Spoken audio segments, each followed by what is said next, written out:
जय जिजाऊ जय शिवराय मित्र. मी सुधीर कुमार वानखेडे आणि मराठी यात्रा या चॅनलवरती आपल्या सर्वांचं मनापासून स्वागत करतो. आज आपण आनंदेश्वर महादेव मंदिराला पाहण्यासाठी आलेले आहोत, जे की लासूर गावामध्ये अमरावती जिल्ह्यामध्ये स्थित आहे. मंदिर अतिशय प्राचीन वारसा आहे आपल्या भारताचा. तुम्ही बघू शकता, खूप असं प्राचीन मंदिर या ठिकाणी बनवलेलं आहे, परंतु खूप लोकांना या मंदिराबद्दल माहीत नाही मित्र. तर या मंदिराची काही ऐतिहासिक माहिती आणि या मंदिराचा पूर्ण व्ह्यू मी या व्हिडिओच्या माध्यमातून तुम्हाला दाखवणार आहोत. या मंदिराची खूप कमी माहिती मिळते. म्हणजे 4 लाईन फक्त आर्किओलॉजिकल डिपार्टमेंटने जे आहे या मंदिराबद्दल लिहिलेले आहेत.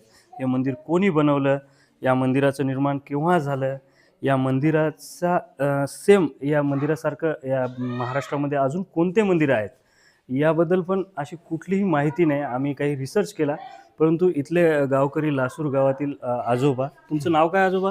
रामदास जोळतकर. आमदार जोळतकर. हे यांना जे आहे बरीच या मंदिराची माहिती आहे. तर आज आपण या व्हिडिओच्या माध्यमातून यांच्याशी चर्चा करूया या मंदिराबद्दल. आता हे मंदिर जुन्या काळात मी शिवाजीची अगोदरचं आहे. अच्छा अच्छा. हां. कारण की या मंदिरात फोडतोड झाली, मूर्त्या फोडल्या. अच्छा अच्छा. एवढा मोठा नंदी होता, त्याचं मुंडकस्थळ आहे इकडं. हां, इकडं त्या- फुटलेला नंदी हां, दिसते या मंदिर आपल्याला. आणि त्या एवढा मोठा दगड आहे, त्याच्यावर मूर्त्या होत्या, ते फोडतोड झाल्या. हां हां, गणपतीची भग्न केलेली मूर्ती दिसते. याच्यात विहीर होती, विहीर. हे सरकारनं बुजून टाकली. पाय विहीर होती, यातून भुयार होतं पूर्ण. भुयार होतं का या हां, मंदिरामध्ये? असं जुनी लोक सांगतात. कुठं इथलं भुयार कुठं निघायचं असं काही माहित आहे ते का? नदीत जायचं भुयार होतं, अच्छा अच्छा. बुजवली सरकारनं. हां हां. आणि हे मंदिर कोण बनवलं होतं? काही व्हिडिओमध्ये असं हे मंदिर एका रात्रीत राक्षसाने बनवलं नाही होतं नाही असं नाही, काहीतरी राखे हे इतिहास. मन आहे. मन. हां. राक्षस हां. राक्षसासारखे माणसं होती असं म्हणणं तुम्ही. हां, असं. तर हे म्हणजे यादवकालीन हेमाडपंथी आर्टवर्क शैली हां, हे आपल्याला बघा. यादवांनी बनवलं असावं असं नाही, वाटते का हे- तुम्हाला? इथं किती पिलर आहेत एकूण? 18? यायले माहित आहे. बरेच जणांच्या व्हिडिओमध्ये आपण ऐकलं की 18 पिलरवरती हे मंदिर म्हणजे उभं आहे, परंतु इथे जे आहेत 24 पिलर आहेत मित्र. धन्यवाद काका, तुम्ही एवढी चांगली माहिती हो, दिली हे आणि आत्ता आपण या मंदिराच्या काही इतिहासाबद्दल बोलणार आहोत. पहिले या मंदिराचं निर्माण कोणी केलं आत्तापर्यंत आपण एक्झॅक्ट याबद्दल बोलू शकत नाही. कारण काही लोक म्हणतात की या मंदिराला यादव काळामध्ये बनवलं होतं, काही लोक म्हणतात चालुक्य काळामध्ये बनवलं होतं आणि काही लोक असं म्हणतात की हे मंदिर जे आहे कोपेश्वर महादेव मंदिर जे जे खिद्रापूरचं आहे, त्या मंदिराच्या सेम काळामध्ये या मंदिराचं निर्माण केलं होतं. तर याबद्दल आपण एक्झॅक्ट काहीच बोलू शकत नाही, परंतु आपण या मंदिराची पूर्ण स्टडी करूया आणि नंतर तुम्हालाच कळेल की हे मंदिर कोण्या काळातलं असावं. तर चला मग मित्र, या मंदिराच्या व्हिडिओला स्टार्ट करूया. पहिले आपण या मंदिराच्या बाह्य बाजूचं निरीक्षण करूया. खूप साऱ्या कलाकृत्या ज्या आहे बाह्य भागावरती या मंदिराच्या आपल्याला पाहायला मिळतात, त्या मी तुम्हाला प्रथमतः दाखवतो. बघू शकता इथे या ठिकाणी आपल्याला महादेवाची एक कलाकृती मिळते. या ठिकाणी बघा, इथे नरसिंह देवाची एक कलाकृती मिळते, जिथे हिरण्यकश्यपला नरसिंह देव फाडताना दिसतात आणि खूप साऱ्या अशा सूक्ष्म पारदर्शकतेनं आपण जर पाहिले तर महादेवाचे बरेचसे अवतार आपल्याला या ठिकाणी पाहायला मिळतात. तर आता आपण बाह्य भागातून या मंदिराचं निरीक्षण केलेलं आहे मित्र. तर आता आपण जाऊया गर्भगृहामध्ये. चला, आता आपण मंदिराच्या आत जाऊया मित्र.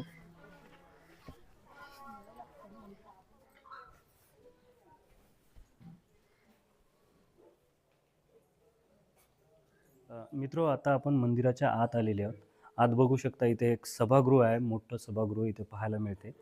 आणि हे जे सभागृह आहे, या सभागृहासारखंच गोंडेश्वर महादेव मंदिराच्या ठिकाणी पण एक सभागृह आपल्याला पाहायला मिळते. तसंच कोल्हापूरच्या जवळ जे कोपेश्वर महादेवाचं मंदिर आहे, तिथे सुद्धा एक अशाच प्रकारचं म्हणजे स्वर्गमंडप म्हणून म्हटलं जाते तिथे, पण अशाच प्रकारचं सभागृह आपल्याला पाहायला मिळते. इकडे बघू शकता आर्किटेक्चर मित्र. बघा, आता या मंदिराची पूर्ण माहिती अवेलेबल नाही. म्हणजे आर्किओलॉजिकल डिपार्टमेंटने सुद्धा 4 लाईनच या मंदिराबद्दल लिहिलेल्या आपल्याला पाहायला मिळतात बाहेर. मी तुम्हाला ते दाखवणारच आहे. आणि आत्ता आपण काही तर्क लावून या मंदिराच्या इतिहासाबद्दल आपण बोलू शकतो, की जे कोपेश्वर महादेवाचं मंदिर आहे ते तांत्रिक साधना करण्यासाठी तांत्रिक लोकांनी बनवलं असे काही पुरावे मिळतात. ते 11व्या ते 13व्या शतकाच्या वेळेवरती ते मंदिर बनवलं होतं असं म्हटलं जाते. त्याच सिमिलर टाईममध्ये जे आहे, या पण मंदिराचं जे आहे निर्माण झालेलं असावं. त्या मंदिरामध्ये नंदी विराजमान नाही आणि या पण मंदिरामध्ये जे आहे मित्र, नंदीची स्थापना आत्ता हल्लीच केलेली आहे. मी तुम्हाला ते गर्भगृहामध्ये गेल्यानंतर दाखवणारच आहे. तर त्यामुळे हे अशा सिमिलॅरिटी आपल्याला इथे दिसतात. तर या मंदिराचा काळ पण त्या मंदिराच्या वेळेसच असायला हवा असं अनुमान लागते. आता या ठिकाणी जे आहे 3 गर्भगृह आहेत. हे एक गर्भगृह मी दाखवतो तुम्हाला पहिले. या अंदर.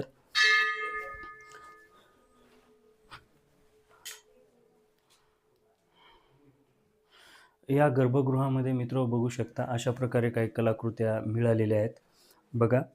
आणि इथे काही आर्टवर्क पण आपल्याला पाहायला मिळतं. हे बघू शकता इथे जे आहे गणपतीची मूर्ती भग्न अवस्थेत दिसते आणि इकडे पण बघू शकता, इकडे पण काही प्राचीन कलाकृतीचे काही अवशेष आपल्याला पाहायला मिळतात. इकडे बघा हे नंदी जे आहे, नंदीची जी मूर्ती आहे ती भग्न अवस्थेत दिसते मित्र. आणि म्हणजे या नंदीच्या मूर्तीहून असं स्पष्ट होते की इथे प्राचीन काळात नंदी असू शकते, परंतु आपण एक्झॅक्ट याबद्दल बोलू शकत नाही. तर चला मग मित्र,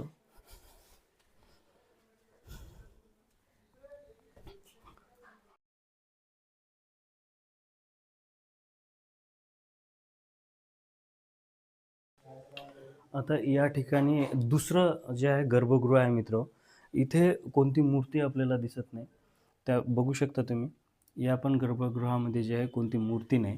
तर असं म्हटलं जाते की प्राचीन काळामध्ये या ठिकाणी एक मोठी विहीर होती आणि त्यातून एक भुयारी रस्ता होता, जे खूप दूर म्हणजे एका नदीच्या काठी निघत होता असं म्हटलं जाते.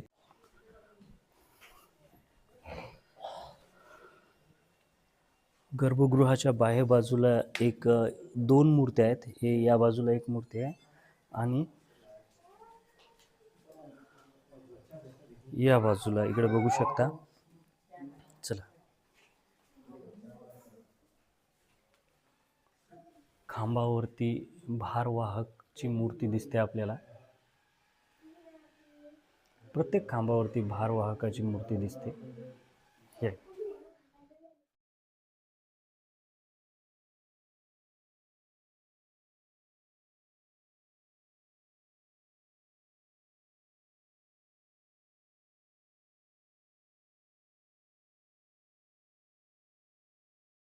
हर हर महादेव. तर अशा प्रकारे हा व्हिडिओ इथेच संपतो मित्र. हा व्हिडिओ तुम्हाला कसा मला कॉमेंट करून नक्की कळवा आणि व्हिडिओ छान वाटल्यास व्हिडिओला लाईक आणि माझ्या मराठी यात्रा या चॅनलला सबस्क्राईब करायला विसरू नका. जय जिजाऊ, जय शिवराय, हर हर महादेव.